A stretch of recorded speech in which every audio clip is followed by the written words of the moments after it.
So we've left Minnesota with absolutely no plans. We did not know where we were going. We had never put water to the camper before. We didn't even like take a hose and spray on it to see if it leaked anywhere or anything like that. We literally did the renovations you saw, hooked it up, and yeah, so mostly things have been going smoothly. We have had just a little bit of leaking, so we'll show you where that is, show you where we ended up because we've seen some cool things, and yeah, let you know how the camper's been working out and what we've been up to this past week.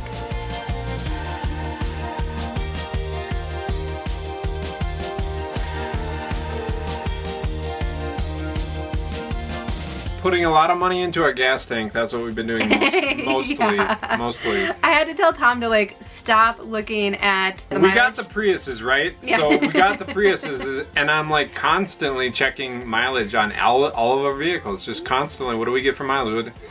It's like, it's super depressing. Yeah.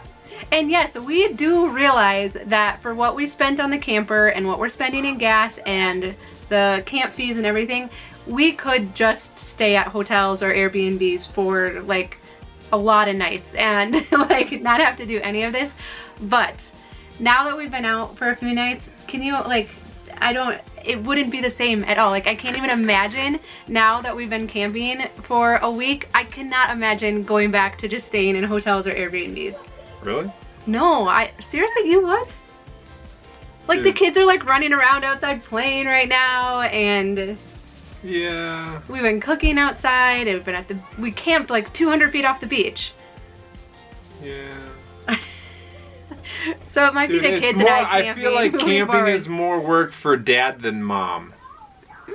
That's my opinion. You guys can weigh in below. Actually, I'm probably going to lose this battle because I think it's mostly moms watching. But I think camping is mostly dad. More work for dad than mom. So the first night, it was funny because like I was like looking at the campgrounds online. I'm like looking at the reviews and everything, and Tom's like, just book it. Like, what's the problem? Like, what's the holdup? And I was like, you've never stayed at any sketchy campgrounds. Like growing up, like I've never stayed at campgrounds. So I had said before, like we went all over the country in my parents' pickup camper. You know, one of those campers that goes on the back of the truck. And so I've stayed at tons of different campgrounds, and some of them were awesome. And then you get to some and they're like sketchy, right? But that was back in the days where you just like looked at the phone book. You're like, okay, we end up here for the night. You call, you make a reservation. Yeah, you have no idea. Google didn't have reviews back then. Yeah. But still, I'm like, we haven't done this, you know? I'm like, I don't know. Okay, so we booked the first night and we drive in. Good job, Dawn. Good job. Well, we're not to our spot yet, but so far it's looking promising. And I was praying the whole way that it would stop raining when we got here. And look, it's not raining right now. Yay! It was this long driveway back out to this super cool campground. Place on a lake. Like that was up overlooking a lake, and our spot was like along the lake. It was beautiful. It was awesome. So Tom backed it in. Great job backing in, by the way. Tom can do really well. We just got to our first campsite and it is very cool, and so we're having an appropriate camping dinner of Little Caesars pizza with my parents. Tom's gonna work on setting up the camper for the first time. He already even got the slide out. I'm probably just gonna let him do his thing and I'll work on getting the kids supper. Does that sound like a good plan, Tom? Sure. Honestly, I would guess we're in Minnesota in the summertime right now. I know, it feels just a little bit humid too, doesn't it? Because it's been raining. Yeah. I know, that's what I was thinking too. Wheel chocks. The cheapest ones I could find. That's how we roll. We might paint the whole interior of our camper, but we're getting cheapest supply possible. The stuff nobody else sees, we go cheap on. This isn't doing anything. I know.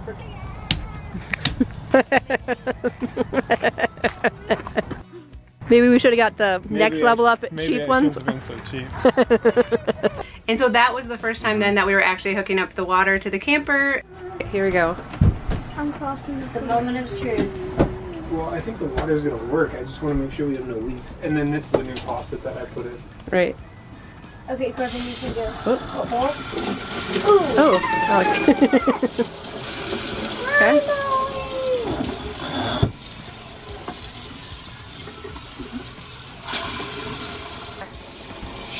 Yeah, there you go. I won't drink that anytime soon. No. More stations with this out. Okay, that's good, and no leaking underneath. Water. Everyone is very interested in what's going on right now. We have no idea how a toilet works in a camper. Is it gonna flush it? I'm gonna flush it and see what happens. Oh. Oh. Is that normal for it to be black the first time? Well, The sink was like that. I do know that it had antifreeze. Oh, so it's probably like just that. RV grade antifreeze Yeah. and everything, and all the P-traps and stuff. Okay, so that's probably So what there that. may have been some residual in the lines, perhaps. All of that actually went really well, and it Zero all leaks. seems 0 leaks, and it seemed to function really well. What we didn't realize though was that on the way down, we were driving through rain. Like a day of rain. Once we got Yep. into Oklahoma and Texas, it rained that whole first day when we were driving, and so what we didn't realize until that next morning was when we went to get our clothes and the bedding out of The little front that front compartments we made. cabinet that Tom made. Yeah, there was definitely some water that had been coming in there. But as far as we could tell, that was the only place. And it wasn't coming in from below. It was coming in from where the bed folds out, is what I can gather. Below is good. Everything I Yeah, everything else, like, we've been watching and inspecting, and that has all been staying dry. Yeah. All of the plumbing, like, nothing's leaking from the top. Yeah, so yeah, that all was another seems concern, yeah. really good. But luckily, I mean, we just pulled everything out. Tom kept it open, and it's already dried out. And you hadn't known that you wanted to redo some of the weather stripping and Like stuff. the silicone around them all. It all looked Yeah. really kind of like hadn't been retouched up in years. And then, like we said before, too, once we get back home, this is just going to sit inside. And so, hopefully that'll help everything to last longer, too. So we did have a little bit of water coming in, but luckily it seems isolated to that area, so that's awesome. So then from there, we decided we just really wanted to get to the beach and to the ocean. And so we headed down to Corpus Christi. And I'm looking at the map, and I'm like, there are campgrounds on Padre Island that are like right on the ocean. Wouldn't that be cool? And we're like, it could go one of two ways. It could be really stinking awesome to be like right on the beach, or it could be like the worst idea ever. So we got there, and it was pretty cool. Well, cool in the fact that we were like right by the beach. Yeah, I was gonna say, Dawn, it was a parking lot with Yeah. electric hookups and water. Yeah. But it you're was right, parking it's lot. right on the beach, right? Yeah. So that part's cool, but So privacy-wise, Nah. that wasn't good. But just no trees, no like- shade. But I mean, it's South Texas. You're not Yeah. gonna get that anyway. So the first night went great. The second night that we were there, it was so windy. We thought the camper was going to blow away. Like, we were getting ready to go to bed. We had the bed folded out. It started like blowing around, and I was like, this seems like it's kind of blowing a lot. Yeah, like the canvas was kind of like flapping. Yeah. So I was like, you know what, Dawn? Just to be safe, let's fold the thing up and sleep up. Put the mattress down on the floor, sleep on the floor. We folded that thing up, and it blew like 28 miles an hour all night long.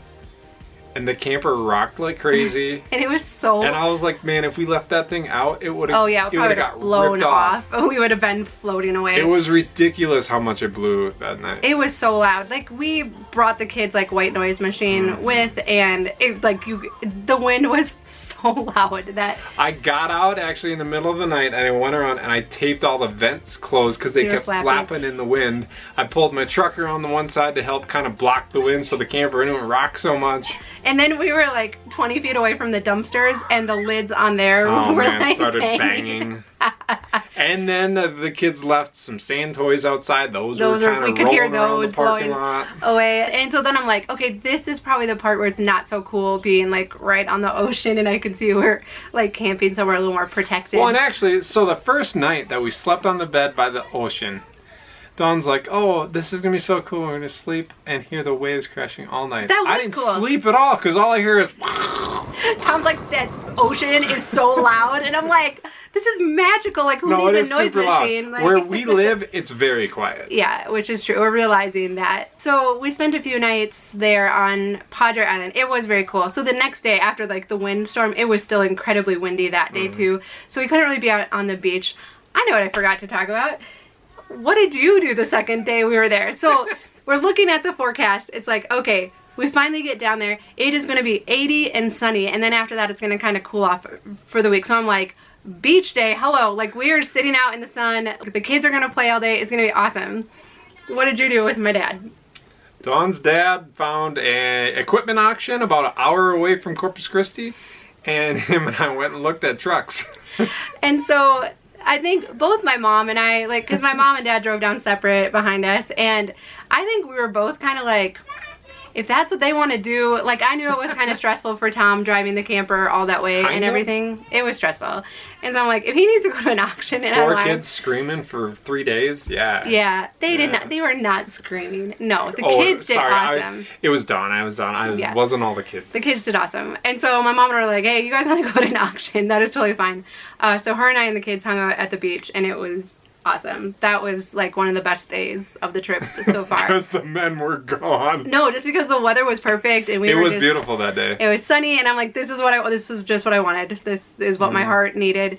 So then that next day it was really windy. So, but actually South Padre Island, you can drive on the beach. So we went down there, and that was fun to just drive along the beach and the ocean, and so that was cool. The next day we went to see the Lexington battleship in Corpus Christi. We highly recommend that. It was incredible. What was really cool is, so you walk through the whole battleship, I mean, see how the sailors lived on there, and then you can go up to the top deck and all the planes are up there and see where they took off. But what was really cool was that there was a volunteer there who had served at the same time, and he was telling us how he was on a plane that actually went down, and they were in the ocean on a life raft. 7 days, I think he said for. 7 days. He said it was a life raft like the size of like a park bench.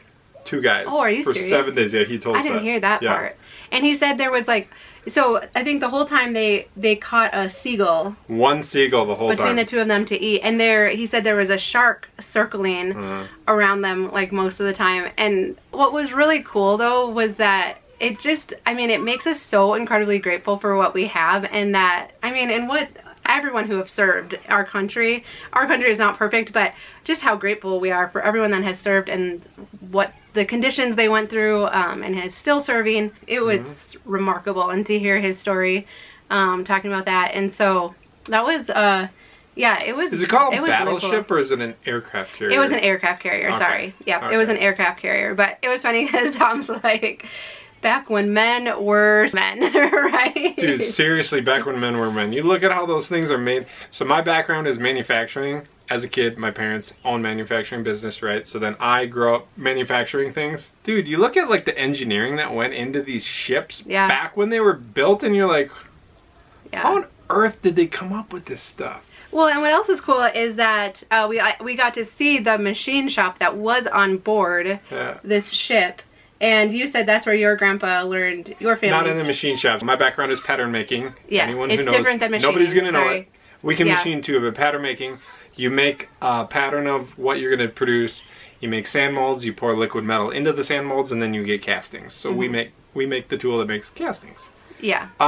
But so every ship had their own pattern shop in foundry. Foundry is what makes the casting. Makes the metal parts. Thing. Yeah. Back in the day, people who were in the Navy would learn the trade of pattern making, and then they'd, like, if you broke a part at sea, you didn't just go and order a new part. Yeah, Amazon. You had to make it. So they actually cast new parts and then machined them to repair the ships at sea. Yeah. And so that's what your dad did, and also your grandpa learned when he was in the He was in the Navy. In the Navy. Yeah. So it was cool then to be able to show our kids, like, look, this is like, it's to think that they had all of this on the ship, you know, on the aircraft carrier. So yeah, it was really cool. And so I'm really glad that we got to go through that and the kids got to see it. So that was definitely a highlight. So that's kind of been our first week of vacation. It's been really good. It's been fun just to get away. And camper wise though, the camper is awesome, right? So as far as how the camper's been functioning, it's been awesome. We have absolutely no regrets about doing the counter and having the kids be able to sit there. Super happy with the decision to pull out the dinette and use in the counter. Yeah. That has been awesome. Yeah. Like one night my parents, we grilled, but then it was getting chilly out, so we just all came in here to eat. Yep. There was plenty of room for everyone. It was very comfortable. We love how much it opened everything up, and the kids are constantly sitting out there. They have their, you know, they each have their own bunk space as well, and that's been really nice as just a spot for them to keep all of their own stuff and have a place to go you know, have some quiet time or be by themselves if they want to. But really, most of the time they're either playing outside, or if we have to be inside, they are sitting at the counter, eating, drawing, putting together Legos. And then you can usually find Tom and I sitting here on the couch. We have hardly used the actual kitchen. We've used the microwave a little bit, but otherwise we haven't actually really used the kitchen at all, which is totally fine. We've been cooking outside, which has been awesome. There's also the question, do the stools move when we're driving? So Tom has been stacking those up and just putting them in the shower, and so that works out perfectly. We stuck the stools and our laundry basket in the shower, and pretty much everything else. Tom put baby locks on the drawers, and so I mean, we put the plant in the sink, and everything else has either gets tucked away in a cabinet or totally stays in place. So that's been really nice. I can also show you like these cabinets. I'll do a tour when we get back, but oh, I gotta angle up. They are not even close to full, and so like storage space wise, we feel like we've had plenty, more than enough storage space. Do we think the camper's awesome? Well, okay. Tom, so since that night when we almost blew away, we have been pulling the mattress down onto the floor. I don't know. Honestly, I don't want to open the bed at all anymore. Like, ever. Yeah, so we've like, I'd silicone it shut if it was up to me. Yeah, so we've just been pulling the mattress on the floor and sleeping on the floor, which has been totally fine. Maybe we'll fashion the couch into something that could just fold out then into our bed, since we have not been using. All of you who said that we would regret a hybrid camper, I don't know what Dawn's opinion is, but I don't necessarily regret it. It's been a learning experience, but I wouldn't buy one again. I would still buy a smaller, like I like the bunks in the back. If you could somehow come up with a camper this size and have like the couch be something comfortable when it folds down into a bed. Yeah, that's all we would need. That's all we would need. Yep. Like, I'd be good with that. I wouldn't need. I wouldn't even need the fold out. need the fold out bed now that we've used it, and like, nah, I'm good. Now my parents, they have to head back home this week, but then we're gonna keep going on to West Texas. We are going west. So we're gonna check out Big Bend National Park, which looks pretty cool, and we've never been out that direction before. So yeah, no, I love the camper. The kids love the camper. Tom, I guess, is on the fence with it. So it might just be the kids and I going camping from now on. Good luck pulling it. But yeah, so I think it's awesome. It's perfect. We wouldn't need anything more or anything bigger. No regrets. Hey, before we go, our $25 TV does not work. Oh, there's no audio. It turns on, but there's no sound. I don't know. We'll just check our other DVD player at home and see if it's the DVD player. You who sold that to us for $25, shame on you. No worries. No, it's been awesome. So, all right. Well, it's getting close, like the quiet time. Like and these campgrounds are the only ones with kids, and so literally we're just, the only ones with kids. Like, so we need to go. I'm sure you guys can hear them because camper walls are like paper thin. Yeah. They're screaming their heads off. Yeah. But they're having fun. They're having fun. We're enough some energy before bed. So, all right. Well, we hope that you've been having a great week. We hope you have a great weekend, and we'll check in with you again next week and let you know how the last leg of our trip goes. So, we love you. We hope you have a really great weekend. Bye-bye.